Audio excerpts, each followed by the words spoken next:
네, 오늘의 심층 분석 시작하도록 하고요. 먼저 이창수 지검장이 얼마 전에 김건희 황제 조사를 했죠. 황제 조사를 하면서 여러분들이 다 아시는 대로 경찰이 휴대폰도 뺏기고 신분증도 뺏기고 개망신을 당했죠. 진짜 거짓말이 아니라 경호처나 국정원, 경호처 이런 데 가면 여러분들 어떻게 돼 있는지 아세요? 뉴스공장에서도 여러분들이 좀 들으셨겠지만 기관다총을 이렇게 숨기고 있어요. 문 앞에서. 국정원 정문 앞에도 그렇고 경호처 앞에 가면요 진짜로 기관다총을 이루고 있어요. 총을 들고 있어요. 경찰들 같이 뭐 이렇게 서 있는 게 아니라 기관다총을 이렇게 옷 안에다가 숨기고 있어요. 그래서 일반 민간인들이 보면 엄청난 위협감이 있죠. 그래서 저는 그걸 진짜로 봤어요. 기관다총을 저는 직접 전 눈으로도 봤는데 그런데 간 거죠. 그래서 더 놀라운 사실이 뭐냐면 밝혀지고 있는 게 검사들이 여러분들 김건희 조사하다가 뭐 50분 조사하고 뭐 10분 쉬고 뭐 이런 식으로 하든가 아니면 2시간 조사하고 쉴 거 아닙니까?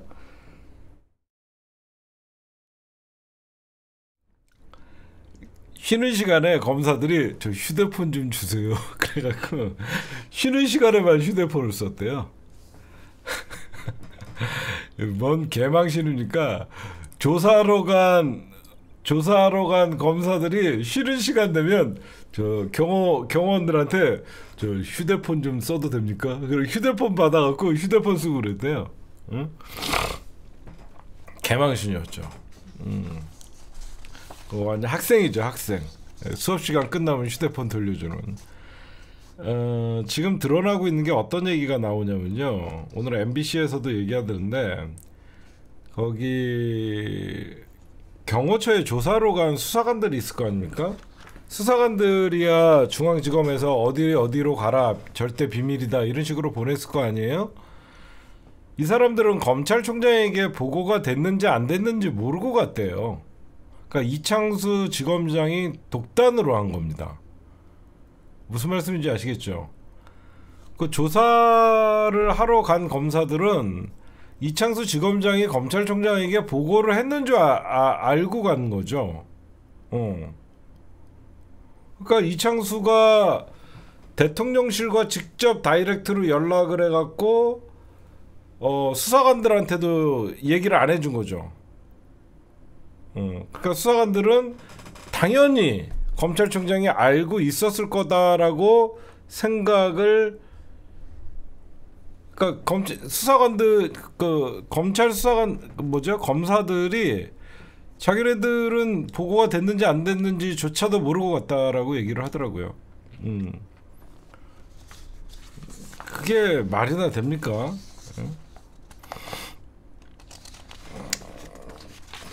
다 그걸 떠나서 참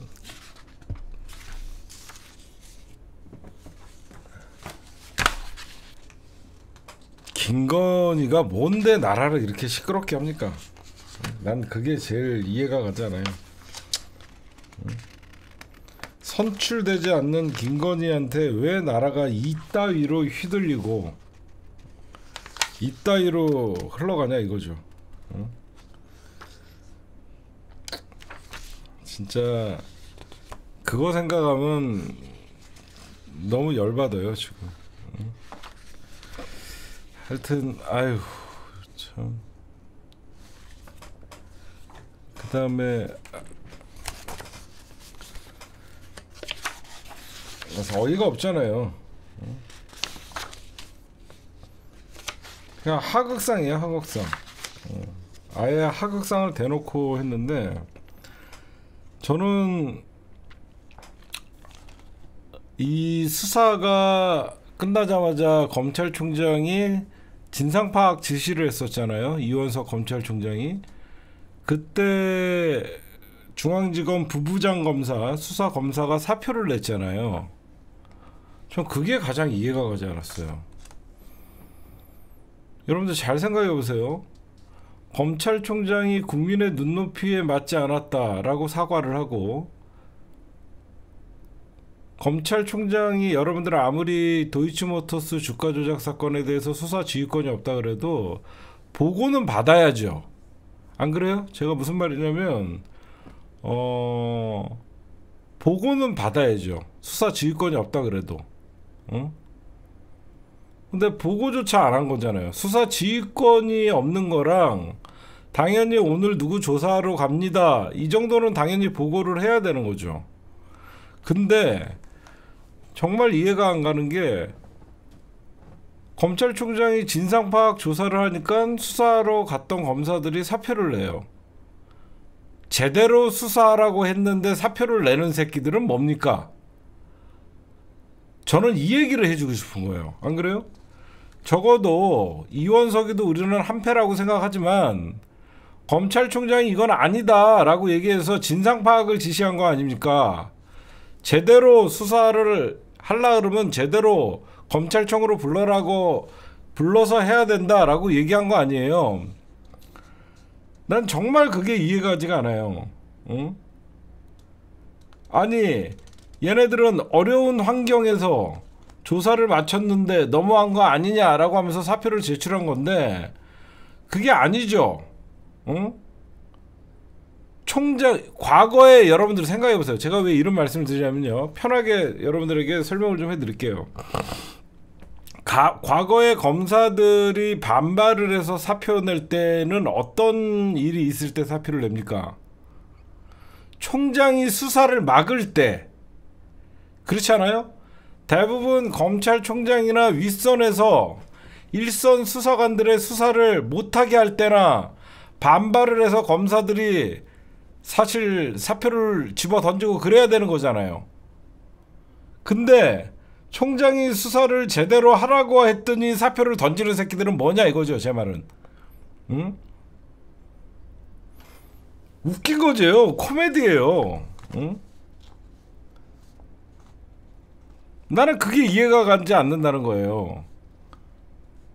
아니, 총장이 수사를 똑바로 해야 된다라고 얘기했더니 수사를 개판 쳐놓고 반성은커녕 지가 사표를 내요. 적반하장도 아니고.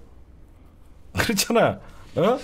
적반하장도 아니고 수사 가갖고 휴대폰 뺏기고 신분증 뺏기고 쉬는 시간에 휴대폰 좀 쓸게요 라고 허락받고 그따위로 검찰 개망신 시키고 온 인간들이 무슨 반발을 해서 사표를 씁니까? 이해가 안 갑니다. 저는 그거를 짚고 싶었어요. 그 다음에 오늘 본회의에서 최혜병 특검이 부결됐죠. 재표결도 이제 부결이 돼갖고 자동 폐기가 됐습니다. 두 번째 폐기를 거친 건데, 오늘 민주당에서 방송사법, 그 다음에 최혜병 특검, 지금 방송사법은 국힘당이 이제 필리버스터를 뭐 4박 5일 하겠다라고 지금 하고 있고, 뭐 이거는 저기 최혜병 특검법에 대해서는 민주당의 전략 실패다. 이거는 제가 조금 있다가 여러분들에게 말씀을 드리도록 하겠습니다. 심층 분석해서. 다들 어이없는 뉴스 이거 오늘 뽑았을 겁니다. 법카로 10만 4천 원 접대한 김혜경 여사에게 검찰이 죄질이 중하다 300만 원을 구형을 했는데, 이거 여러분들 10만 400원을 7명이 먹은 겁니다. 7명. 민주당 전현직 의원 배우자 3명, 거기에다가 운전기사, 수행원, 응? 최소 6명에서 7명으로 먹은 거고 그 금액이 10만 4천 원이에요. 응? 그러면 1인당 2만 원도 안 되는 거예요. 만 얼마 정도 먹은 거예요. 근데 검찰이 구형 이유를 설명을 하면서 이재명 전 경기도지사를 민주당 대선 후보로 당선되게 하기 위해서 전현직 국회의원 배우자를 매수하려 했대요. 15,000원짜리 밥 한 그릇 사주고 매수를 합니까? 1인당 104,000원짜리 밥을 사준 게 아니라 최하 6명, 7명에서 104,000원어치 밥 우동 한 그릇 먹더니 했는데 이게 말이나 되냐고요. 배우자에 대한 기부행위 역시 선거에 미치는 영향이 크다. 통상의 기부행위와 차원이 다르다.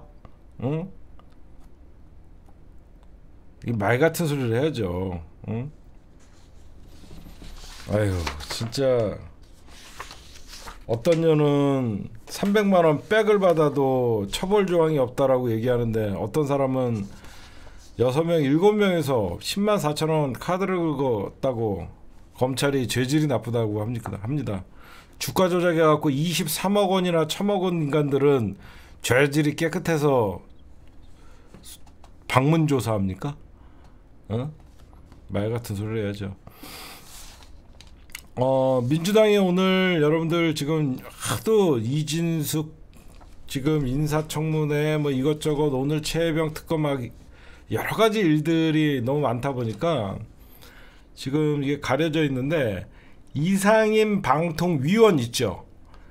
이상임 방통위원을 탄핵안을 제출을 했습니다. 이거 굉장히 중요한 거라 그랬죠. 제가 저번에도 한 일주 전에 말씀드렸던 2인 체제를 무너뜨려야 되기 때문에 이진숙 인사청문회가 끝나면 윤석열이가 바로 정광석과 같이 임명을 할 거 아닙니까? 윤석열이가 정광석과 같이 임명을 하게 되면 이진숙이가 이상인이랑 또 짜고 치는 것 같이 또 바로 방통위를 가동할 거 아닙니까? 그래서 이진숙 인사청문회 과정에서 방통위 원장 지금 대행을 하고 있잖아요. 이상인이. 그래서 이상인이를 탄핵안을 제출을 했어요. 그러면 이준숙이가 방통위원장에 취임을 하더라도 혼자밖에 없는 거가 되겠죠. 이상인은 또다시 국회에서 표결을 하기 전에 사퇴를 하겠죠. 똑같이 계속 반복되는 거예요. 그래서 또 이상인 방통위원장을 임명을 하게 되면 이준숙이를 또 탄핵안을 날려버리면 되고, 지금 이제 탄핵과 사표 이 싸움인 거예요 지금. 그러니까 2인 체제는 어떻게 해서든지 막겠다는 겁니다 민주당이. 그래서 끝까지 지켜보겠다는 거예요.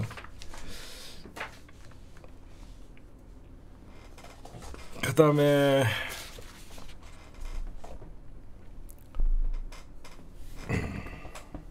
이거부터 얘기하고 요거 얘기해야 되겠구나.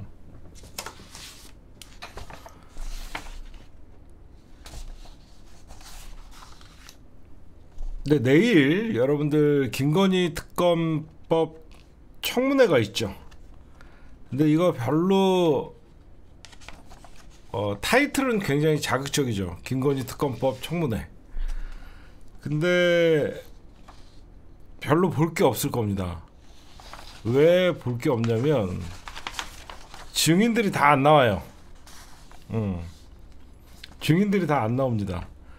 대표적으로 김건희가 안 나오고 도이치모터스 주가 조작 사건에 공범으로 지목된 이종호가 안 나오고요. 그 다음에 이원석 검찰총장도 안 나오고요. 그 다음에 권오수 도이치모터스 사건의 피해자 지금 공범도 안 나오고요. 그래서 민주당이 어떻게 보면 이 맹탕 청문회가 될 수 있기 때문에 청문회가 끝나자마자 대통령실을 현장으로 항의 방문을 한다고 합니다. 대통령실 항의 방문이 예상돼 있다고 합니다. 오후 내일 4시쯤 2차 청문회를 마무리하고 대통령실 현장 방문을 유력하게 검토하고 있다라고 합니다. 왜냐면 안 나와요 다.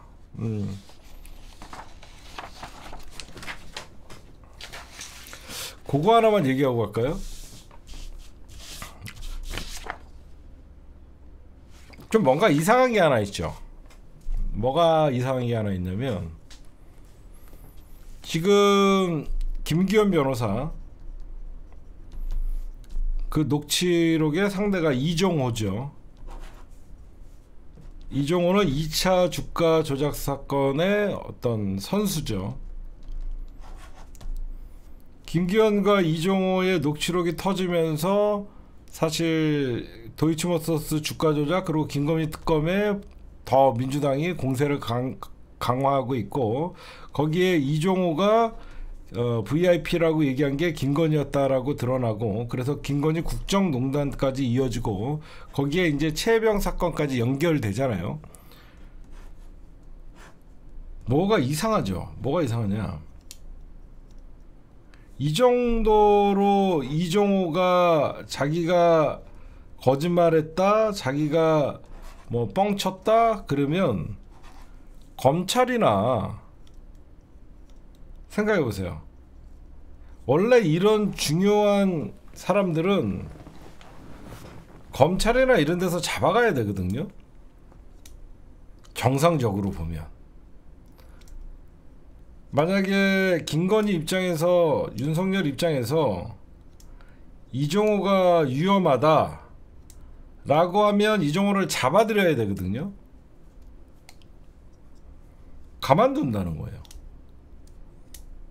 그게 이상하다는 겁니다. 대단히 큰 약점을 잡힌 거죠. 대한민국의 대통령이. 정상적으로 이종호의 입에 의해서 지금 모든 임성근 사단장의 로비나 이런 것들이 나오고 있으면 이종호의 입을 막던가 이종호를 어떻게 하던가 해야 되는데, 지금 대통령이나 검찰에서도 이종호를 못 건드려요. 왜 그럴까라고 생각을 했습니다. 이런 이종호 같은 일명 빠꾸미들이죠. 주가 조작 선수 정도 되면 산전수전 공중전 육박전까지 다 겪은 인간들이죠. 얘가 잡혀가도 안전장치를 해놨을 거라고 생각하는 거죠. 이종호를 검찰에서 치는 순간 제3자에 의해서 이게 터질 거라고 생각을 하는 거예요. 그쵸? 이종호를 건드리는 순간 그놈이 어떤 놈인데, 이종호와 김건희의 관계를 아는 사람이 이종호밖에 없을까요? 또 다른 제3자의 인물이 있는 겁니다. 제가 볼 때는 주가 조작 선수들 중에서 이종호는 한 명일 뿐이에요. 김건희와 연루된 주가 조작 사건의 선수는 이종호가 한 명이 아니에요. 제가 누누이 얘기하지만 주가 조작 선수들은 우리가 알고 있는 것만 도이치모터스 주가 조작이지, 이 인간들이 주가 조작을 김건희나 이렇게 2010년에 돈 맛을 본 인간들이 주가 조작 한 번만 했겠습니까? 무슨 말인지 아시겠어요? 이종호한테 맡겼더니 23억을 벌었어. 그러면 이종호가 이제 위험하니까 그만합시다 그랬을 것 같습니까? 남편은 이제 나 좀 있으면 나 특수부 검사랑 결혼해. 그때 제대로 한탕 뛰자. 그런 얘기가 없었을까요? 이종호 말고도 이종호는 안전장치를 해놨기 때문에 안 잡혀가는 거예요. 응? 그쵸? 이종호는 안전장치를 해놨기 때문에 안 잡혀가는 겁니다. 응?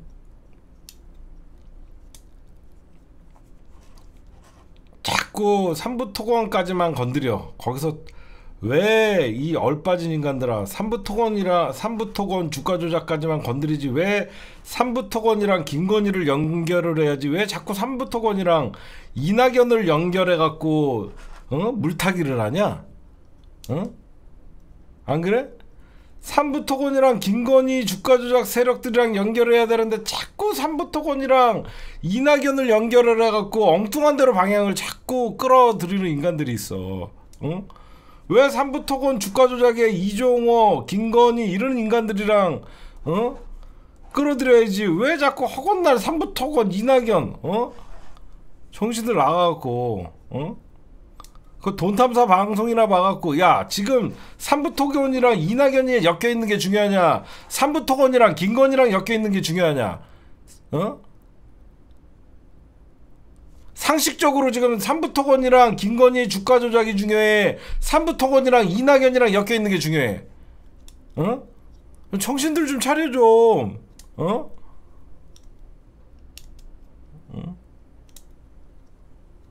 아유 진짜 씨.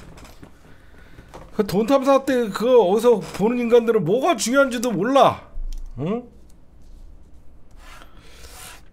나는 그게 이상하다는 거예요. 응? 이종호를 못 건드리잖아. 응? 둘 다 중요하대. 정신을 좀 차려라. 응? 이종호를 지금 예전 검찰 수사나 이런 것들을 보면 당연히 검사들이 입을 막으려고 잡아들여 갖고 그게 대표적인 인물이 누군지 아세요? 김봉현이야. 김봉현이는 위험하니까 바로 잡아버리잖아. 김봉현이는 위험하니까 라임 옵티머스 사건에서 김봉현이가 위험하니까 김봉현이는 바로 잡아다가 구속시켜버리거든. 근데 이종호는 안 잡잖아. 못 건드려. 응? 김봉현은 여러분들 그래서 구속된 거예요. 김봉현이 입에서 무슨 말이 나올지 몰라갖고. 응? 이종호는 철저히 안 잡는 겁니다. 이건. 그 말씀을 좀 드리고 그 다음에 본격적으로 한동훈 얘기 좀 할게요. 한동훈 얘기하고 민주당 오늘 최상병 특검으로 좀 넘어갈게요. 제가 이제 한동훈이가 압도적으로 당선이 됐잖아요. 한동훈이가 압도적으로 당선이 된 다음에 이게 어제 대통령실에 방문해 갖고 뭐 만찬을 한다. 여기서 이제 한동훈이가 뭐 윤석열이가 덕담을 해주고 그 다음에 이런 얘기를 합니다. 한동훈 혼자 두지 말고 주위에서 잘 도와줘라. 한동훈 혼자 두지 말고 주위에서 잘 도와줘라. 이게 무슨 말이냐면 윤석열 입장에서는 애새끼가 일은 잘하는데 삐딱하다는 거예요. 이게 무슨 말이냐? 윤석열이가 겪은 한동훈이는 술도 안 먹고 일 시키면 일은 잘하는데 술도 안 먹고 혼자 먼저 집에 가고 막 그러는 스타일이라는 거야. 그러다 보면 한동훈이가 삐딱하니 나갈 수 있다는 거죠. 혼자 두지 말고 주위에서 잘 도우라. 이거 뭐냐면 친윤 최고위원들한테 얘기하는 거예요. 친윤 최고위원들한테 너무 왕따 시키지 말라는 거예요. 처음에 너무 왕따 시키지 말라는 겁니다. 그러면 혼자 있게 되잖아요. 그랬더니 한동훈이가 윤석열 정부의 성공과 정권 재창출을 위해서 노력한다라고 화답을 한 거죠.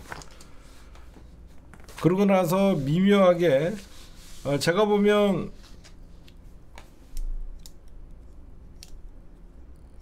사람들이 착각하는 게 있어요. 한동훈이가 당권을 잡자마자 권력이 이동될 거라고 생각을 합니다. 서서히 이동해요. 왜 그러면 윤석열은 아직 임기의 반을 채우지도 않았어요. 윤석열은 아직도 임기의 반도 채우지 않았기 때문에 아직까지는 검찰 권력, 대한민국의 모든 권력을 아직도 잡고 있어요. 만약에 윤석열 정부의 4년 차였으면 검사들은 이원석 검찰총장에게 줄을 섰었을 겁니다. 지금같이 이창수가 중앙지검장이 반란을 일으키면 검사들이 들고 일어나서 이원석 검찰총장에게 줄을 섰을 거예요. 근데 검찰총장 패싱 사건이 일어나도 검찰은 조용합니다. 그건 뭐냐? 아직도 윤석열은 힘이 있다는 거예요. 우리가 한동훈이가 당대표 되면 바로 전면전이 붙을 거라는 착각 속에 있는 겁니다, 지금. 그러다 보니까 민주당이 오늘 전략적 실패를 한 거예요. 제가 며칠 전부터 계속 들고 있으라 그랬죠. 이 꽃놀이패를 최혜병 특검은 양쪽을 갈라치게 할 수 있는 가장 좋은 카드였는데 그걸 너무 빨리 써버린 거예요. 그게 무슨 말이냐면 민주당 입장에서는 국힘당의 전당대회가 거의 난장판, 폭로, 분당 뭐 이런 얘기가 나오면서 자폭 이런 얘기가 나오면서 전당대회가 치러졌기 때문에 전당대회가 끝나자마자 한동훈이가 당선됐기 때문에 오히려 한동훈이가 친윤에게 그동안 당한 안갚음으로 최혜병 특검을 찬성표가 있을 것이다 라고 생각을 한 거예요. 착각입니다. 착각. 왜 착각이냐면 한동훈이는 지금 윤석열이가 힘이 있다는 걸 알아요. 알기 때문에 절대 자기의 발톱을 드러내지 않아요. 왜 그러냐면 윤석열도 한동훈 특검이라는 카드를 쥐고 있잖아요. 그리고 한동훈 처가, 한동훈 가족사에 문제가 있다는 걸 알고 있잖아요. 막말로 윤석열이 마음먹어갖고 한동훈을 치게 되면 한동훈이가 당하지, 한동훈이가 마음먹는다고 윤석열이 당합니까? 아직까지는 윤석열이 한동훈보다는 힘이 세요. 국힘당 안에서나. 그래서 민주당 입장에서는 전당대회가 끝나면 둘 중에 너 죽고 나 죽고 너 죽고 나 죽고 이런 전당대회였기 때문에 최혜병 특검을 올리면 국힘당이 분열될 것이다 라는 착각 속에 최혜병 특검을 올린 거예요. 오히려 이 최혜병 특검은 최악수입니다.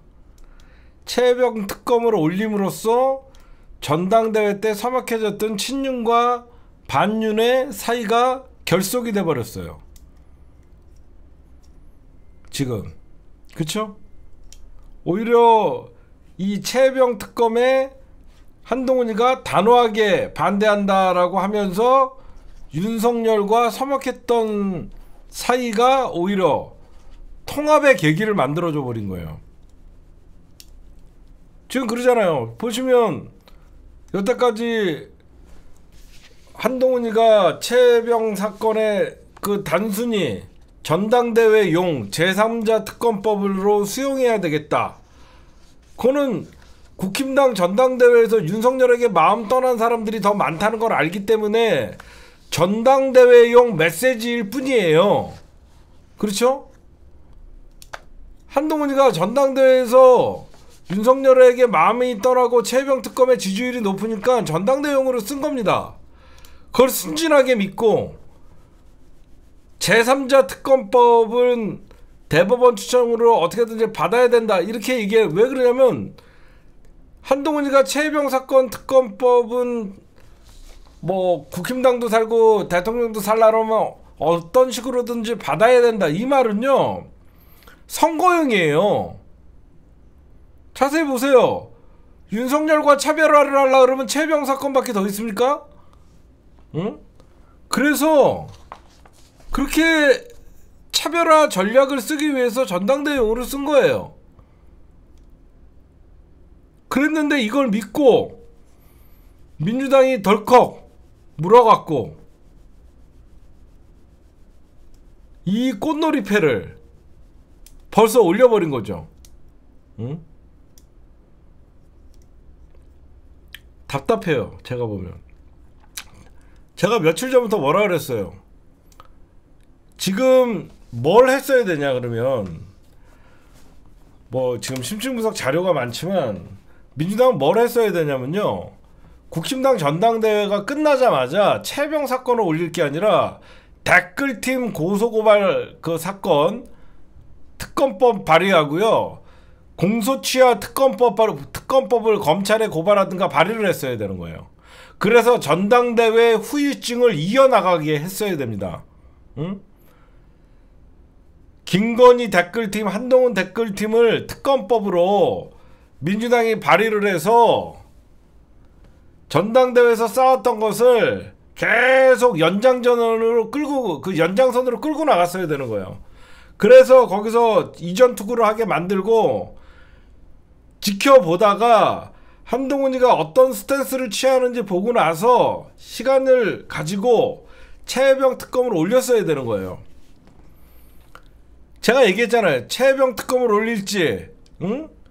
김건희 특검법을 올릴지, 한동훈 특검법을 올릴지, 이 세 개를 가지고 상황에 따라서 어떤 걸 먼저 올려야 되는지까지 설명을 해드렸잖아요. 그렇잖아요. 한동훈이가 좀 세게 나온다 싶으면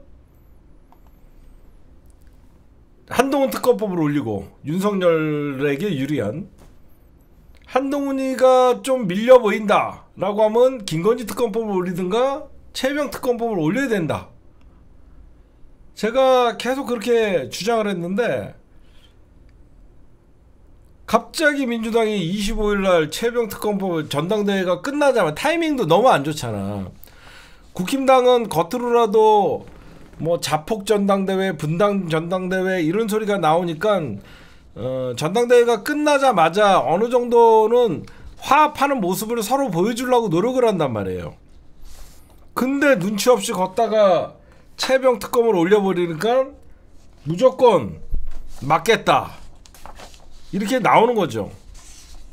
그쵸? 어떻게 했어야 되냐면, 지금 여러분들 솔직히 생각해 보세요. 어제 윤석열이가 한동훈이나 최고위원 당선자들, 떨어진 사람들, 그런 사람들을 불렀어요. 불러갖고 만찬을 했다고 합니다. 그 만찬도 웃기죠. 만찬이라는 게 여러분들 두 가지가 있어요.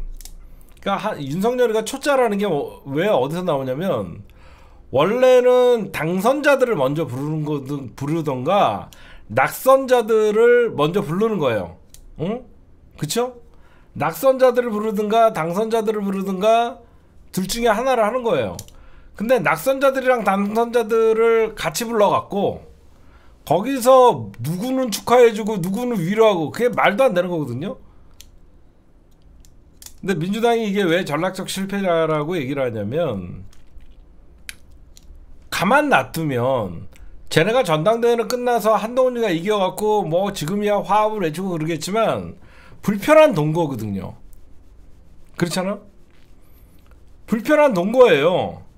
지금 윤석열이가 대놓고 김건희까지 등판해갖고 원희룡 밀다가 개망신 당하고 한동훈이가 당권을 잡았다는 것은 당심도 한동훈에게 떠났고 민심도 자기를 지지하지 않는다가 되는 거예요. 그럼 계속 불편한 동거가 시작되면 민주당은 김건희 사건으로 밀어붙여갖고 사실 조져놓으면 내부 균열을 일으킨 다음에 그 어느 정도 균열점이 보였을 때 민주당이 최혜병 특검이냐 한동훈 특검 그런 거를 해야 되는 겁니다. 제가 분명히 며칠 전부터 계속 얘기를 해서 알아서 하시겠지 하는데, 너무 빨리, 저는 25일날 최혜병 특검보다는 저거를 할 줄 알았거든요. 방송 4법을 올린다고 그런 거 알고 있었거든요. 이거는 왜 여러분들 보세요.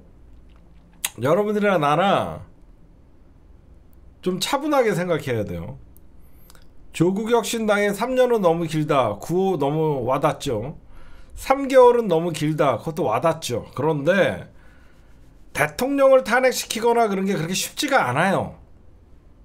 그게 무슨 말이냐면, 적어도 지금 같은 국면에서는 윤석열과 한동훈이가 대판 싸우든가 친윤 대 반윤이 엄청난 소용돌이가 있어야만 그때 탄핵이 무르익어 가는 거고, 그래서 국힘당의 동의가 어느 정도 반발 세력들이 있을 때 탄핵이 되는 거예요. 지금은 윤석열의 임기가 반환점을 돌지도 않았어요. 지금 윤석열의 임기가 반환점도 돌지 않았기 때문에 지금 한동훈이가 당대표가 된다 그래서 여러분들, 왜 빨리 내가 이런 분들에게 한 말씀 해줄게요. 왜 최혜병 특검 부결되면 또 빨리 왜 뭐 질질 끄는 게 저러분들에게 한마디 해줄게요. 최혜병 특검을 왜 했습니까? 진상규명하려고 한 거 아니에요? 질질 끌더라도 통과시켜갖고 특검하면 되는 거 아니에요? 응? 또 올리면 돼요? 또 올리면 되죠. 말같이 쉽지가 않아요. 점점점 사람들은 또 거부권 또 올리고, 이거에 대해서 최혜병 특검이 처음에 찬성 여론이 70%까지 갔다가 계속 부결되고 그러면요, 계속 그게 민주당도 정치적 부담이 있는 것이고 찬성 여론이 떨어져요. 저는 이 얘기를 해주고 싶은 거예요. 최혜병 특검 재표결 질질 끈다고 욕하는 사람 누가 있습니까? 누가 욕해요? 최혜병 특검이 진짜 통과되기를 원하는 사람들이 더 많죠. 그리고 재표결이라는 것은 특검을 통과시켜갖고 진실을 밝히기 위해서 마지막 수단이에요. 아껴 써야죠, 그 카드를.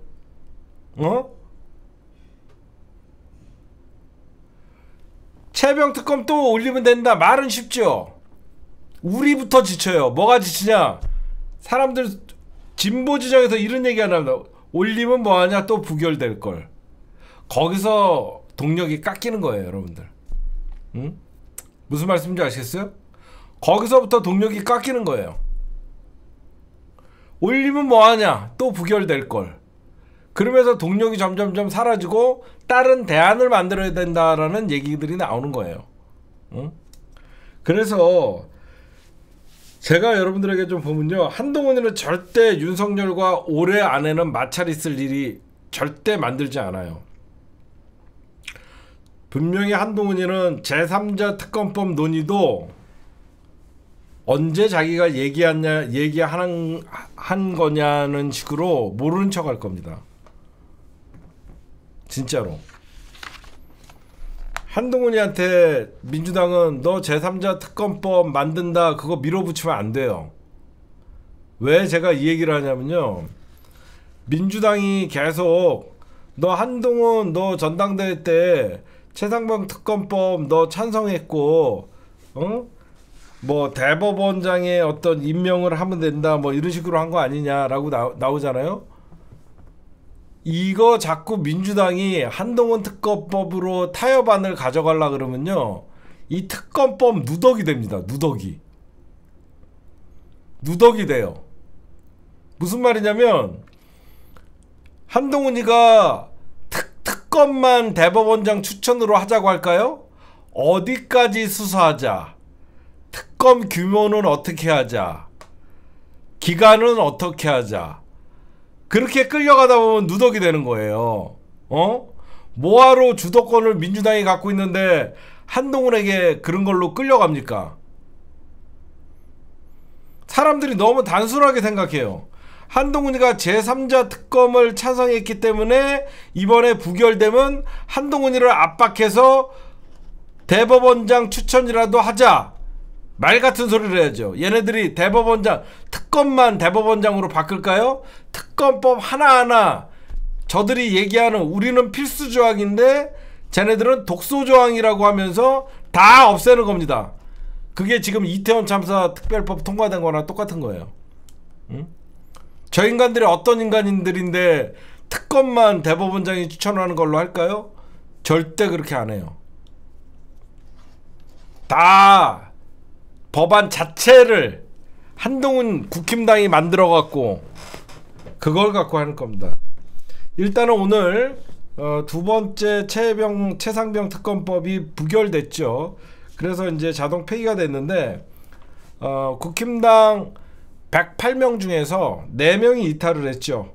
108명 중에서 4명이 이탈을 해서 현재 3명이, 그러니까 104명, 반대가 104명이었어요. 무효 1명, 뭐 3명 정도가 찬성한 것 같아요. 안철수랑 뭐 몇 명이 그랬는데, 지금 민주당 자꾸 이제 언론이나 조중동이나 뭐 이거 진보 언론들이 자꾸 이걸 쓰더라고. 세 번째 최상병 특검법의 운명은 그래갖고 한동훈 제3자 추천안 뭐 이런. 왜 민주당이 여러분들 최혜병 특검을 주도권을 한동훈한테 넘겨줍니까? 응? 안 그래요? 방법이 있어요. 잘 생각해보세요. 왜 한동훈이한테 민주당이 190 뭐 민주진영에 189석을 가지고 왜 얘한테 이걸 넘겨주냐고요. 그래서 제가 쟤네들은 시간이 지나면 권력 싸움이 일어날 수밖에 없다. 그 기점은 김건희 문제 갖고는 부딪힐 수밖에 없다. 응? 한동훈이랑 김건희는 얘네들은 합쳐질 수 없는 사이이기 때문에 김건희 문제는 윤석열과 한동훈이의 가장 치명적인 애킬레스건이다. 좀 기다려야 된다. 꽃놀이패를 3개를 쥐고 있어야 된다. 계속 주장했어요. 근데 이거를 너무 빨리 쓴 거예요. 응? 너무 빨리 쓴 거예요. 자꾸 여기저기서 한동훈 제3자 특검법 발의될까? 왜 한동훈에게 우리가 주도권을 줍니까? 응? 오히려 한동훈 여러분들 당선되자마자 어때요? 최상병 특검법 재표결에 발끈하면서 뭐라고 했는지 알아서요? 비웃듯이 민주당을 향해서 전당대회가 끝나고 내가 최상병 특검법을 주장했다고 취임 첫날 민주당이 기습적으로 이걸 올리면 내가 찬성할 줄 알았냐? 이런 얘기를 합니다. 응?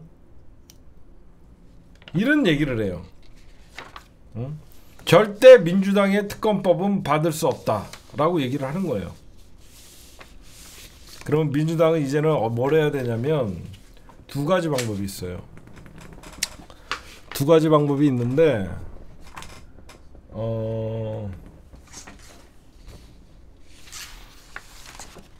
지금부터 좀 설명을 해드릴게요. 2가지 방법 중에 어떻게 하냐면 여러분들 잘 알고 있는 박주민 의원의 상설특검이 하나 있고 그 다음에 뭘 해야 되냐면 이제는 최혜병 특검으로 하면 안 돼요. 윤석열 특검법으로 바꾸면 됩니다.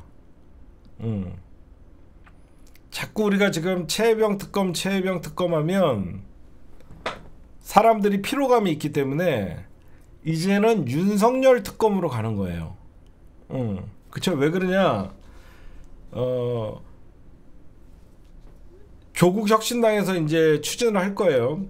순직 해병 수사 외압이잖아. 그쵸? 누가 봐도 순직 해병의 정상적인 수사를 외압을 가해서 임성근 사장을 뺐기 때문에 순직 해병 수사 외압 관련 윤석열 대통령의 직권남용 및 권리행사 방해 등 범죄 행위 진상규명을 위한 특별검사 임명 등에 관한 법률. 그러면 이게 최상병 특검법은 사람들이 폐기됐다고 생각하지만 순직 해병 수사 외압 관련 하면 최상병이 포함되고 거기에 외압을 가한 대통령실의 모든 사건은 윤석열을 향하고 있잖아. 800에 7070도 뿐만 아니라. 그래서 윤석열 특검법으로 가면 돼요. 그래서 그렇게 하면 순직해병 수사 외압 관련해서 윤석열의 직권남용 권리행사 방해죄에 의한 특검법을 올리면 최혜병 특검의 연장선으로 윤석열까지 포함이 되는 거죠.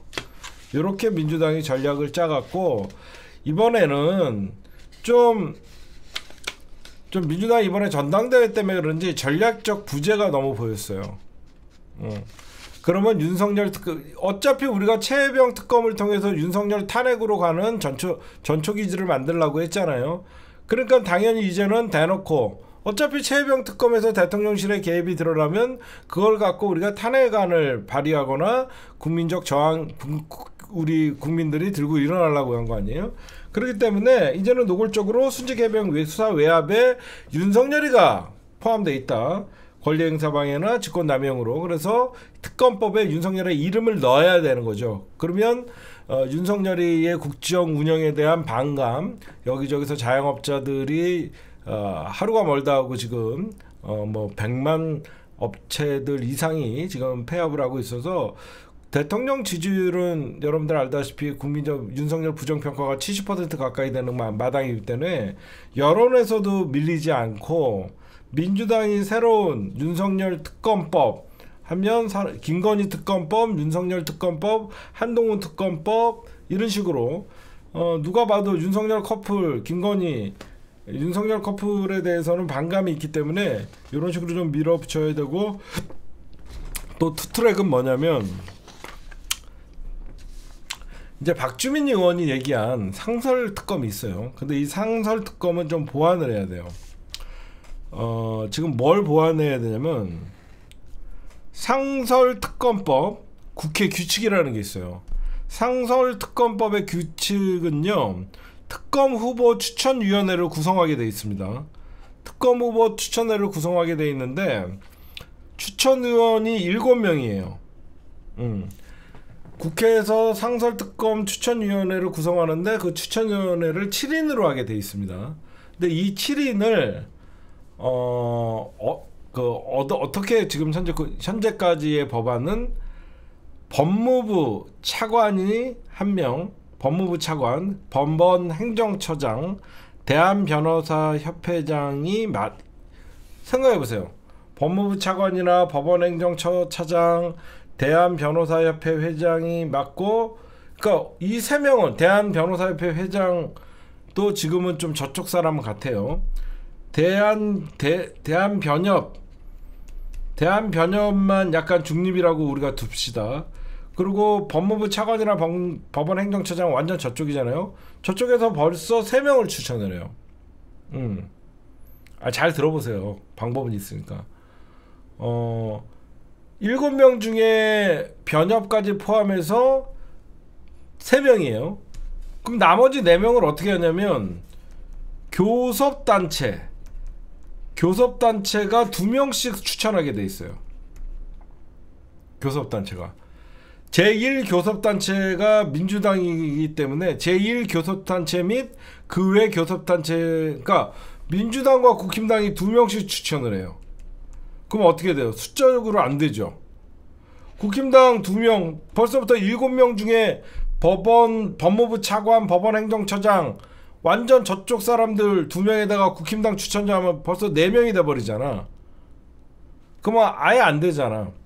민주당 대한변협이 중립이라고 치고 민주당 2명 대 4대 2가 되는 거 아니야. 변협 중립이라고. 어떻게 하면 되냐면요, 제가 좀 봤더니 범진보 세력들이 교섭단체를 만들면 됩니다. 제가 저번에 한번 얘기했죠. 딱 다 합치면 20명이라고. 응? 새로운 미래 1석, 조국혁신당 12석, 진보당 3석, 개혁신당 3석, 기본소득당 1석, 사회민주당 1석이 모이면 딱 20명이에요. 딱 20명이면 어떻게 되냐면 민주당이 제1야당이라서 2명을 추천을 하게 되고, 나머지 교섭단체가 야당이 2개가 되는 거잖아. 아니야, 국민의힘이랑 진보연합이 교섭단체가 2개가 되면 여기서 1명씩 추천하게 되잖아. 그쵸? 그러면 진보연합에서 1명을 추천하게 되면 3명이 되는 것이고, 그러면 3대 3에 대한변협이 끼는 거잖아. 그러면 적어도 숫자에서는 밀리지는 않을 거 아니에요. 그쵸? 그래서 요런 방법도 있고.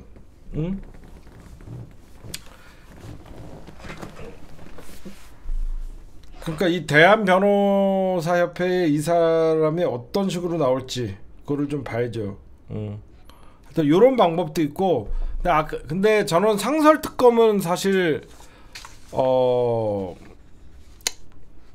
전 사실 동의는 하지 않아요. 이게 결국은 법무부 장관이 이 상설특검에 법무부가 많이 이게 개입이 되기 때문에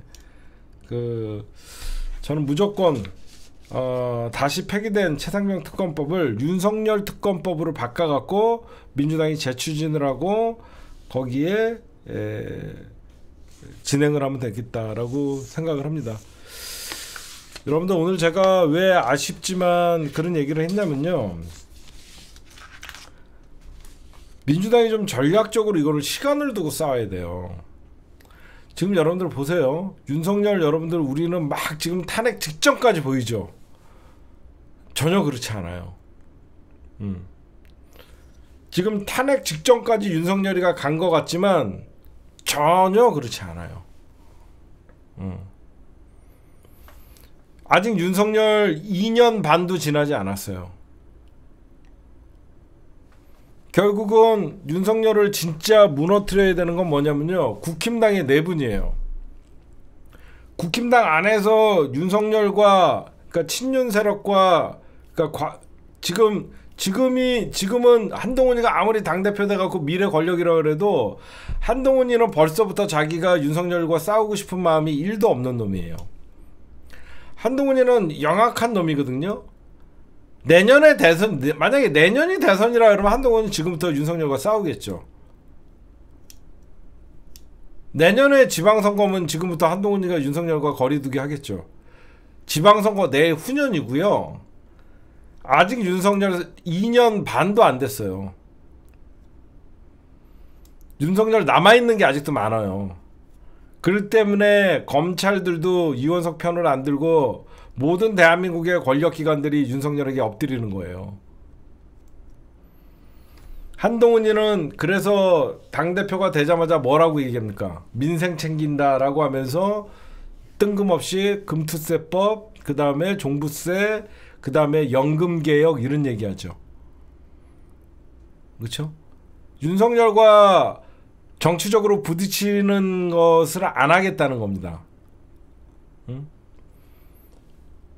윤석열과 만약에 뭐 여러가지 정치 현안에 대해서 만약에 한동훈이가 주도권을 가지고 무슨 정치 사안을 밀어붙이면 윤석열과 부딪힐 수밖에 없으니, 뭐 특검법이나 여러가지 사안 갖고 지가 당대표 되자마자 그걸 의제로 다루면 바로 전면전이 벌어지면 한동훈이 죽거든요. 그러니까 지금 안 싸우는 거예요. 그래서 지금 보면 한동훈이가 계속 무슨 민생 얘기하면서 연금개혁법, 이재명 대표와 뭐 지금 뭐 민생에 대해서 얘기한다, 이런 걸로 지금 나가는 거예요. 저는 이번에 김건희가 여러분들 검사들을 불렀잖아요. 저는 한동훈 보라고 한 것 같아요. 지금 제가 개인적으로 보면 왜 그런 생각을 했냐면, 김건희가 보란 듯이 한동훈, 그러니까 국힘당 전당대회를 사실상 뭐 23일 날 있었지만 한동훈이 보란 듯이, 야 검찰들 내가 오라면 오는 존재야, 응? 한동훈이 너 깝치다가 너도 죽는 수가 있다. 나는 이걸 보여준 거라고 생각해요. 응? 지지층은 분열이 돼도 지금 정치권이 분열이 돼야 되는데, 지금 그러니까 시간이 지나면 지날수록 여러 가지 김건희 문제는 윤석열과 한동훈이가 언제 터질지 모르는 뇌관이에요. 뇌관. 김건희 같은, 사실 이번에 중앙지검에서 김건희를 콜검하면서 수사를 한 거는 이 나라가 김건희의 왕국이라는 걸 보여준 거예요. 어쩌다가 대한민국이 그딴 인간한테 진짜 너무 창피할 정도로 진짜 황제 수사를 받고 임성근 구명을 대놓고 하고 전당대회에 대놓고 김건희가 개입을 하고, 그래도 끄떡없잖아요. 응? 선출되지 않는, 국민들에게 선출되지 않는 권력이 전당대회에 김건희가 대놓고 개입을 했잖아요. 문자 까면서. 응? 한동훈이는 윤석열의 눈치를 볼 수밖에 없죠. 윤석열도 과거에 내 쫄따구였던 한동훈이라고 생각할 수는 없는 입장이죠 지금. 그래서 적당한 선을 유지하면서 서로 건드리지 않겠죠. 한동훈은 시간만 가기를 원하겠죠. 내년 이맘때 정도 되면 한동훈이는 정부의 비판적인 시각을 얘기를 하겠죠. 그 다음에부터 이제 여러분들 알다시피 이제 지방선거가, 그러니까 내년 가을 정도나 돼야지 한동훈이랑 윤석열이랑 어느 정도 금이 가는 얘기가 뭐 본격적으로 나올 수도 있고, 선거 때문에. 근데 지금 여러분들 보세요. 전당대회 딱 끝나자마자 제3자 추천 최상병 얘기 싹 입을 닦아버리잖아요.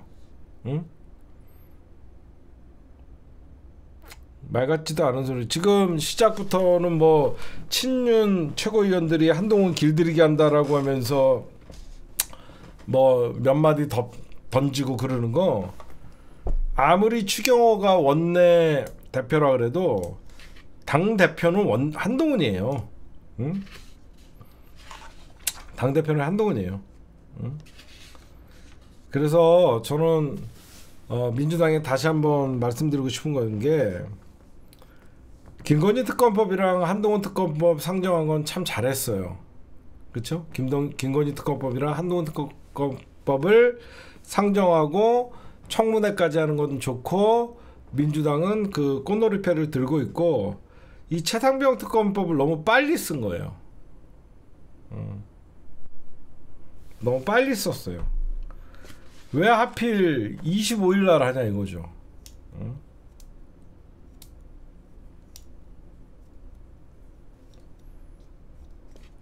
결국은 최상병 특검이 부결되면서 한동훈 제3자 특검도 필요 없다 이렇게 나오는 겁니다.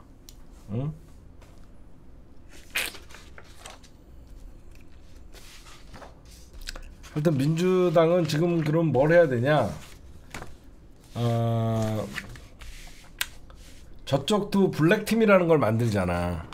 그치? 지금 민주당에서 그래도 잘 이런 얘기들이 나오는데, 민주당 최고위원 후보들이 지금 가장 앞으로 민주당은 전략적으로 뭘 하냐면, 국힘당 내부 분열을 조장을 해야 돼요. 그걸 블랙팀이라고 합니다. 그 블랙팀을 구성을 하려고 그러면 어떻게 해야 되냐면, 일단 제가 계속 강조한 게, 한동훈 특검, 김건희 특검, 최혜병 특검 이걸 다 들고 있으면 얘네들 불난나기 정말 좋잖아요. 그래서 제가 이번 국힘당 전당대회가 끝나자마자 민주당이 가장 먼저 해야 될 게 댓글 공작 특검 발의. 그러니까 전당대회의 연속성, 그 싸움이 지네들은 화합을 하고 싶어도 결국은 그 폭로전 때문에 특검까지 받게 생겼다라고 하면서 계속 이 댓글 공작 청문회, 그쵸? 거기에다가 기소 청탁, 공소 취소 청문회, 특검법 이런 걸로 해갖고 내부 싸움을 계속 붙여야 되는데, 느닷없이 최혜병 특검 재표결을 하면서 저쪽을 화합을 시켜줬어요. 그러면 결국은 윤석열 정권이 국힘당이 분열되면 자멸하거든요. 그럼 민주당은 여기서 이제 블랙팀이라고 만든다는 게 뭐냐면, 이거 적합한 사람이 누구냐면 이현주예요. 이런 건 이현주가 해야 돼요. 국힘당 내부 사정을 제일 잘 알아요. 그쵸? 국힘당 내부 사정을 제일 잘하는 이현주가 내부, 왜 국힘당까지 갔다 왔잖아요.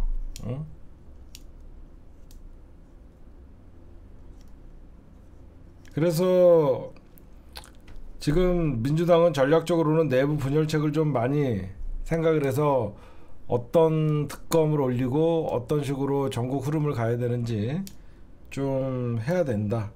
그런 얘기를 하고 싶고, 그 국힘당 내부 분열의 가장 중요한 거는 윤석열과 한동훈이가 충돌하는 지점,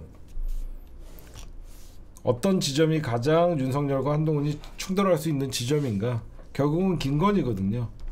그러니까 민주당은 김건희에 대한 수사나 김건희에 대한 계속 수사 요구, 거기에 이제 댓글팀을 지금 추가를 하면 되거든요. 그래서 제가 전당대회가 다 끝나자마자 민주당은 바로 김건희 댓글팀, 한동훈 댓글팀 갖고 밀어붙이면 바로 정면 충돌을 할 수 있다라고 생각을 했는데, 지금 최병 특검이 올라가갖고 좀 제가 좀 당황스러웠습니다. 지금 사실상 오늘 이런 생각이 들더라고. 어떤 생각이 드느냐면,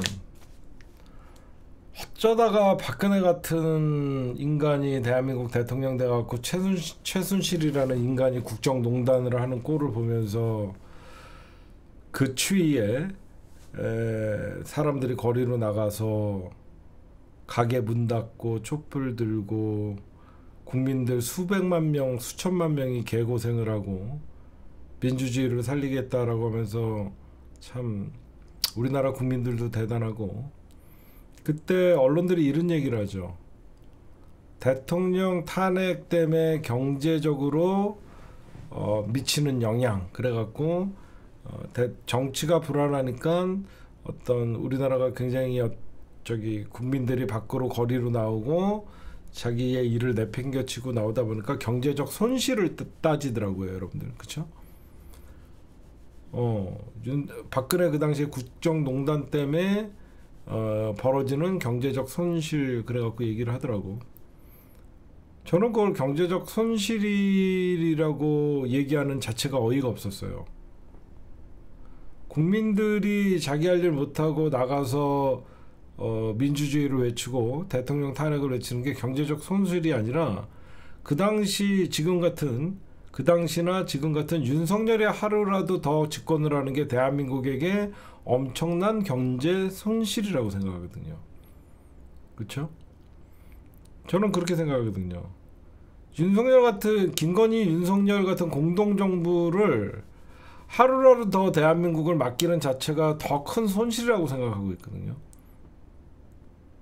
그래서 저는 어쩌다가 이런 김건희라는 비극적인, 우리나라 국민들 참 좀 민주주의가 왔다라고 좀 생각하면, 어디서 이런 인간 같지도 않은 것들이 국정농단을 하고 자빠졌고, 왜 우리나라 국민들은 항상 저런 국힘당이라는 인간들을 찍어갖고 인간 같지도 않은 것들에게 늘 휘둘리고, 또다시 민주진영이 피는 민주진영이 진보진영이 흘리고, 모든 혜택은 저 인간들이 누리고, 전 그게 사실 우리 사회의 가장 불만이에요. 5.18 민주화 운동에 의해서 대한민국 민주주의가 발전한 건 누구나 대한민국 헌법에서도 지금 올리자고 얘기하고, 그렇죠? 가장 피는 우리가 흘리고 가장 민주주의를 만끽하는 저 이찍 인간들, 저는 그런 게 너무 분해요, 생각해보면. 늘 그 추위에 개고생하고 나라 살리겠다고 하면서 가게 문 닫고 나가서 촛불 들었던 그 수많은 시민들이 어떻게 만들어 놓은 또다진 진보 정권인데 또 정권을 뺏겨갖고 저런 인간들을 뽑아놔갖고, 참 나라를 살리려고 하는 노력하는 국민들과 나라를 죽이려고 투표하는 인간들, 진짜 이게 저는 너무 화가 나더라고요. 저는 박근혜 정권보다 더 최악은 없을 거라고 생각했었어요, 옛날에. 진짜로. 저는 박근혜 정권보다 더 최악의 정권은 나올 수 없다라고 저는 분명하게 생각했었는데, 이런 정부가 나타날 줄 몰랐어요. 진짜로. 응? 저는 이런 정부가 나타날 줄은 꿈에도 생각을 못했습니다. 정말로.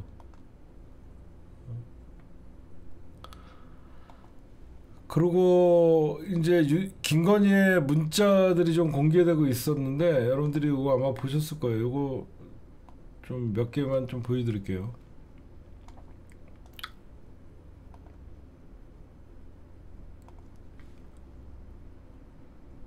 이게 김건희랑 최재형 목사가 나눈 거거든요. 내가 얘기했잖아요. 얘 새벽에 안 잔다고. 이명수 기자가 옛날에 김건희랑 통화하려 그러면 몇 시에 이런 문자를 책을 같이 써요. 그럼 좋을 것 같아요. 정치가 성숙돼야 해요. 한국은. 그럼요. 조국은 오히려 그들에게 당한 거예요. 어서 주무세요. 수사는 빨리 하고 빨리 끝내야 이렇게 막 얘기하잖아. 새벽 3시 43분에. 그러다가 웃긴 게 또 하나 있어요. 얘는 원래 낮에 퍼질러 잤다가 새벽에 일어나요. 새벽에 돌아다녀요 원래.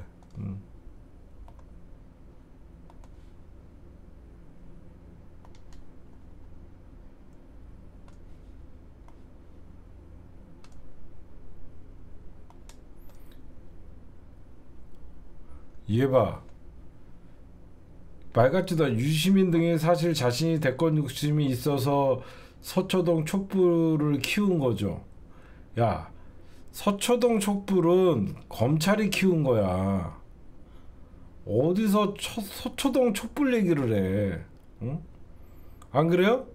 여러분들 서초동 촛불을 유시민이 키웠어요? 말 같은 소리를 해야지. 서초동 촛불에 유시민 장관은 근처도 안 왔어. 야, 내가 서초동 촛불 집회를 기획을 했는데 어디서 개소리를 해? 응? 서초동 촛불은 처음에 우리끼리 시작한 거야. 뭘 키우긴. 어? 바보 같은 소리를 해야지. 안 그래요? 응? 완전 미친 거야 이거 보면. 응?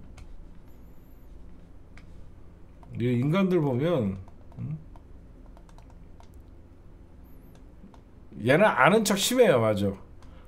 얘 막 지가 노무현 대통령 지지자고 더럽게 아는 척 심해요. 그리고 이 카톡을 다 보다 보면요 그런 말이 나와요. 그동안 어떤 일이 있었는지 나중에 꼭 책으로 써야 돼요. 써야 될 것 같아요. 그러니까 최재형 목사가 책 같이 쓰자고 했던 건데, 아니 여러분 생각해 보세요. 어떤 그 정권에 뭐 비화가 있든가 야화가 있으면 윤석열이 써야지 지가 왜 씁니까? 안 그래요? 아니 지가 검찰총장 부인이었지 지가 검찰총장이었어요? 윤석열 검찰총장 때 있었던 문재인 정부에서 있었던 어떤 야화나 비화를 쓰려 그러면 윤석열이 써야지 지가 왜 씁니까? 응? 지가 왜 쓰냐고요. 그러니까 지금 검찰총장 때도 지가 다 알아서 한 것 같이 하니까 지가 최재형 목사랑 책을 쓴다고 하니까 대통령도 지가 지금 하는 거예요. 응? 진짜 이런 거 보면서 아이고 어쩌다가 진짜 검사들도 그렇고 근데 저것만은 여러분들 잊지 마세요. 이 정치라는 게 겉으로는 봉합되고 뭐 앙금이 다 가라앉은 것 같지만요. 윤석열, 김건희와 한동훈은 불편한 동거가 시작됐다라는 것만 여러분들이 잘 생각하시면요. 이 불편한 동거는 결국은 깨지게 돼 있고 그 깨지는 시발점이 뭐가 됐든 간에 민주당은 지금이라도 전당대회에서 나온 국힘당 전당대회에서 자폭 소리가 나왔던 댓글팀 운영과 나경원의 공소 취소 요구로 특검 요구나 어떤 국정조사를 발동을 해갖고 그걸로 밀어붙여야 돼요. 그래서 저쪽에서 또다시 전당대회 어게인 전당대회 장외 2차전을 만들어서 국힘당 내부 분열을 일으키는 게 민주당의 전략이라고 저는 생각해요. 그 다음에 저거 좀 얘기할게요. 지금 이제 더불어민주당 전당대회가 너무 지금 이제 흥행이 안 되고 있는데 다음 주부터는 이제 더불어민주당 전당대회가 이제 표면적으로 나올 거예요. 뭐 선거도 없는데 굳이 흥행할 필요는 없습니다. 제가 여러분들에게 말씀드리고 싶은 것은 뭐 올 겨울에 뭐 아니면 내년 봄에 선거가 있어면 민주당 어떤 전당대회를 통해서 지지율이 필요하지만 국힘당 전당대회 같이 자폭 전당대회가 안 되면 되는 겁니다. 민주당 전당대회는 이번에는 최소한의 상처만 남기고 전당대회를 마무리하는 게 중요해요. 그렇잖아요. 응? 최소한의 상처. 예전에는 민주당 전당대회 한번 끝나면 개파 간의 싸움이 일어나고 그 후유증이 오래가고 그랬잖아요. 근데 지금은 민주당의 전당대회를 통해서 상처를 최소한으로 최소한으로 상처를 만들면 되는 것이고, 뭐 흥행 뭐 실패다 이런 거 별로 따질 필요가 없습니다. 어차피 당대표가 누가 될지 우린 다 알고 있잖아요.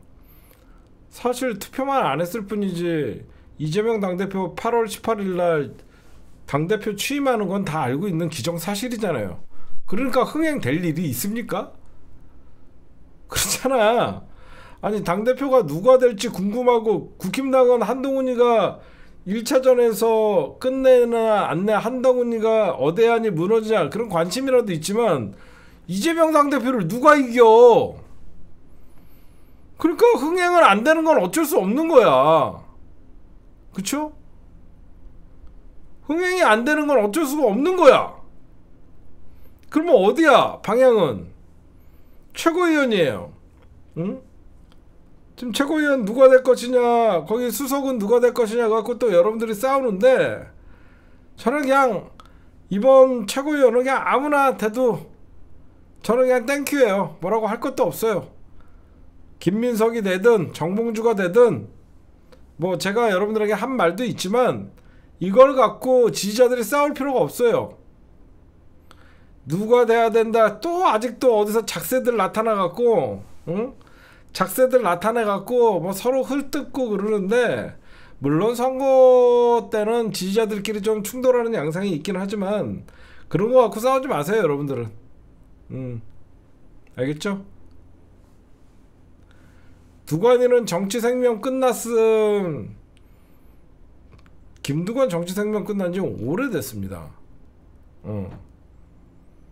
지금 호흡기 뗀 거죠. 원래 호흡기 달고 있다가 이번에 호흡기 뗀 거죠. 정치 생명 끝난 지가 언제였는데요. 원래 호흡기로 연명하고 있다가, 근데 여러분들 그런 게 있어요. 진짜 이재명 당대표를 사랑한다 그러면 김두관을 죽이면 안 돼요. 제발 여러분들 이재명을 위해서 김두관을 살려주세요. 대선 때 되면 또 경남에서 필요해. 뭔 말인지 알지? 대선 때 되면 김두관이가 또 그 지역에선 또 먹혀. 응? 진짜라니까. 대선 때 되면 경남에서는 또 김두관이를 또 따르는 사람들이 있고, 김두관이가 먹히는 사람이기 때문에 대선 때는 여러분들 안철수랑도 손잡아야 되는 상황이 올 수도 있고 그러는 거예요. 제발 여러분들, 지금 김두관이가 아무리 짓거린다고 이재명 당대표 상처라도 있습니까? 제발 여러분들, 제가 늘 부탁하는데 진짜 정치를 볼 때 김두관이는 필요해요. 영남 그쪽에서 경남 도지사 뽑힐 정도의 득표력도 있고, 양산에서 진짜 국힘당 텃밭에서도 당선될 수 있는 그런 어떤, 경남에서는 좀 맹주잖아요. 그러니까 이재명 당대표도 또 그런 게, 또 나중에 정치적 비화가 나올진 모르겠지만 예전에 2017년 더불어민주당 그 당시에 대선 경선에서도 안희정 문재인이 싸우면 너무 모양이 안 좋아갖고 이재명 당대표에게 문재인 대통령이 좀 나와달라고 부탁했던 거 알고 계시죠? 여러분들 그거 알고 계시죠? 그때 너무 이게 저기 대통령 선거 경선이 너무 시시하니까 문재인 대통령 그 캠프에서 이재명 당대표에게 좀 나와달라 그랬었어요. 응? 나와달라 그래갖고 우리는 이재명 당대표가 나옴으로써 돌풍을 일으켜갖고 다 잘 됐다라고 생각하면서 경선에 좀 흥미가 있다라고 어느 정도 생각을 했는데, 그때 이재명 당대표가 좀 선을 넘었었잖아요. 문준용 씨 얘기를 꺼내면서. 그래갖고 그 당시에 또 이재명 당대표, 지금의 이재명 당대표가 공격을 많이 받고 그랬는데, 저는 어쩌면 지금도 우리가 나중에 알고 보면 이재명 당대표님이 김두관 전 의원에게, 김두관 의원한테 이번에 당대표 좀 나와달라고 부탁했을 수도 있을 거라고 생각해. 그렇지 않아? 나는 지금 딱 상황이, 친명들 당대표 후보 나오라면 안 나오잖아. 좀 그런 느낌이 있어. 응? 아니 그런 느낌이 있는데 김두관이 또 나와서 오바를 했을 수도 있고, 좀 비슷한 상황으로 흘러가는 것 같아. 내 느낌이. 왜냐면 아무도 안 나오는데 김두관급은 돼야 되잖아. 김두관은 지난 대선에서 대통령 후보로도 나왔고 전당대회도 나와도 별로 이상하지가 않잖아. 근데 여러분들 갑자기 친명 진영에서 이재명 당대표, 뻔히 저 사람 친명인데 만약에 어떤 사람이 전당대회에서 당대표 한다 그러면 저거 그냥 런닝메이트다, 이런 소리 들을 수 있잖아. 응? 그래서 제가 보면 김두관이가 저렇게 나와갖고 안 될 거 김두관이가 바보입니까 여러분들? 난 그 생각이 탁 들었거든 처음에. 응? 김두관, 여러분들 알다시피 김두관이가 자기가 무슨 나와서 누가 봐도 지금 5%도 못 얻는 거 뻔한데 저 왜 나왔을까 했는데, 제가 솔직히 보면 이재명 당대표 지난 대선에도 이재명 당대표 적극적으로 밀었고, 그래서 약간 비명 같으면서도 친명 같은, 그쵸? 친명의 색깔이 묻지 않은 사람 중에 이재명 당대표가 안 그러면 김두관이가 나올 이유가 없거든. 굳이 나와갖고 욕받이 뭐하러 해요. 응? 그래서 제가 처음에, 야, 김두관이가 지금 나올 타이밍이 아닌데, 응? 김두관이가 나올 타이밍이 아닌데 나오길래 제가 이런 얘기 했잖아요. 여러분들 김두관이 욕하지 말라고. 그냥 느낌이. 왜 그러냐면 김두관이 될 일도 없고, 저러다가 김두관이 너무 심하게 욕했다가 중도 사퇴하게 되면 난 한 명은 누군지는 모르겠어요. 김지수? 응? 한 명은 누구죠? 만약에 이름도 없는 이재명 대 그러네. 여러분들 둘이 전당대회 한다 그러면 이재명 당대표가 너무 아니. 김지수? 김지수 배우야? 그 여자 김지수 배우야? 나 누군지도 몰라. 응? 나 누군지도 몰라 여러분들. 응? 나 누군지도 모르는데 만약에 당대표 후보 이재명 대 김지수 그럼 사람들이 김지수가 누구지? 응? 그렇게 되잖아. 근데 적어도 김두관 나왔다라고 하면 좀 구색은 같이잖아. 응? 나는 그런 거 같아갖고 뭐라고 얘기하든지 개소리든지 뭐든지 별로 신경을 안 써서. 원래 선거는 한쪽에서는 네거티브하고 그러는 거야.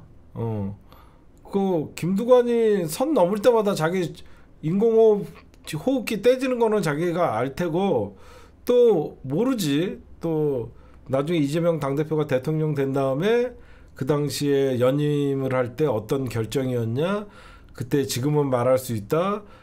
김두관 의원에게 저희가 좀 출마를 좀 부탁했었다. 그런 얘기가 나중에 이재명 당대표도 나중에 얘기해줬잖아. 대선 끝나고 그때 막 치열하게 싸운 것 같지만 그때 그 문재인 캠프에서 이재명 당대표 좀 나와달라 그래서 나왔었다. 근데 주변에서 될 것 같다라고 얘기하다 보니까 좀 오바했었다라고 해서 이재명 당대표가 사과를 했잖아요 나중에. 그래서 별로 여러분들 김두관이가 얘기하는 거 우리가 김두관이가 뭘 한다 그래갖고 우리가 김두관이 지지할 일은 없잖아요. 그냥 뭐라고 하든지 그냥 시부리든지 냅두세요. 뭐 사실 뭐 김두관이가 뭐라고 막 떠든다고 우리가 동요되거나 그런 거 없잖아요. 그렇다고 이재명 당대표가 당대표 되는 거에 뭐 1도 어떤 영향력이 있거나 그런 거 없잖아요. 그래서 그 저는 그냥 완주만 좀 하게 해줬으면 좋겠어요, 여러분들. 저 새끼 죽여 그래갖고 마 들어와서 당대표 출마를 포기합니다 이래버리면 어떡해. 마 들었고 치사해서 제발 완주 좀 하라고. 응? 그냥 냅둬 뭐라고 짓거리든가 말든가. 응? 그냥 그래서 나는 뭐 그냥 민주당 최고위원도 뭐 이제 와서 억하심정으로 누군 된다 누군 안 된다. 근데 너무 네거티브를 전문적으로 하는 글들이 아침에 뉴스공장을 보니까 좀 보이더라고요. 그 사람들의 특징이 누군가 했더니 다 김어준 싫어하는 사람들은 정봉주를 싫어하고, 민주진영에서 지금 딱 보니까 김어준 욕하 허건날 김어준 욕하는 새끼들이 있거든. 김어준 욕하고 유시민 욕하고 다 욕하는 새끼들 있잖아. 허건날 그 새끼들은 정봉주 욕하고, 그 다음에 갑자기 어디서 갑자기 수석은 김민석 이렇게 하면서 자가발전이야 뭐야? 뭐 명심이 김민석을 택했다. 내가 아는 명심은 김민석이 아닌데. 하여튼 뭐 김민석은 자가발전을 하는 건지 몰라도 그런 거 그러지 않았으면 좋겠어요. 우리만큼은. 저도 그래서 뉴스공장 채팅창 안 봐요.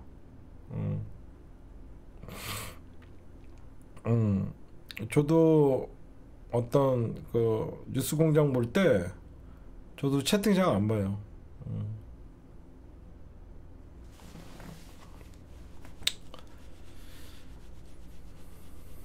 명심은 김민석입니다. 그래요? 우리는 무슨 심이야 그럼? 우린 일편단심인데. 이재명 당대표가 명심은 김민석입니다 그랬어? 언론이 만들어내는 거 아니야? 응? 아니 그건 언론이 만들어낸 거 아니야? 명심은 김민석이라고? 내가 알기로는 언론이 만들어냈던데? 명심은 아니 이재명 당대표가 전당대회 욕 뒤지게 먹으려고 개입을 해갖고 저는 김민석을 지지합니다 그랬어? 응? 그 언론이 만든 거야 언론이. 조중동이 적극적으로 밀던데. 조중동이 김민석 명심 적극적으로 밀고 있던데. 뭐 잘하시겠지. 개총수님 아시는 명심은 누구예요? 접니다. 명심은 항상 저예요. 잘 있나? 뭐 잘 계십니까? 명심은 접니다. 제가 그래도 이재명 당대표님한테 참 고마운 거 이제는 말할 수 있다 얘기할게요. 이재명 당대표님도 저 하바리들이나 공격하고 막 그럴 때 싸움에 할 때 있죠. 나한테 참으라 그러더라고 계속. 나한테 좀 큰 사람이 참아주시고 막 그러고 내가 이건 참을 문제가 아니라고. 내가 여태까지 참았다고. 그랬더니 이재명 당대표님이 나한테 그런 얘기를 하셨어. 어떤 얘기를 해주셨냐면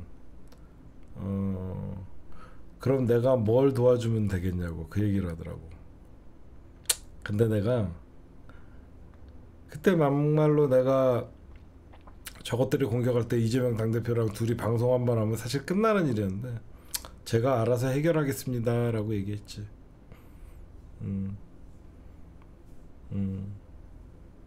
진짜로 이재명 당대표님이 내가 뭘 도와주면 되겠냐라고 하길래 제가 알아서 하겠습니다 라고 했지. 그치 나 잼카에 탄 사람이야. 그 잼카에 아무나 못타요 여러분들. 응? 이재명 당대표님이 여러분들이 생각하는 것보다 이재명 당대표님이랑 나랑 되게 끈끈한 게 있어. 그 잼카에 아무나 못 타. 응? 그 잼카 그것도 대선 경선 과정에서 잼카에 부르는 건데 하여튼 그랬어. 내가 싸우는 거 다 알고 있었거든요. 2년 그 당시에 나보러 참으라고 계속 그래갖고 내가 참는데도 한계가 있다니까. 억울한 거 나도 산다고. 이재명 당대표가 나도 그렇게 당하는 거 보라고. 대표님은 그래도 대표님은 억울한 것도 많지만 저는 무슨 제가 정치를 하는 사람도 아니고 이런 거는 내가 방송을 안 하면 안 하지. 그러면서 했더니 나보러 참으라고 계속 그러시더라고.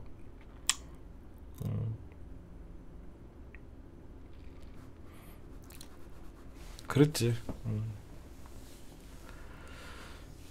예, 오늘 녹화는 여기까지만 할게요.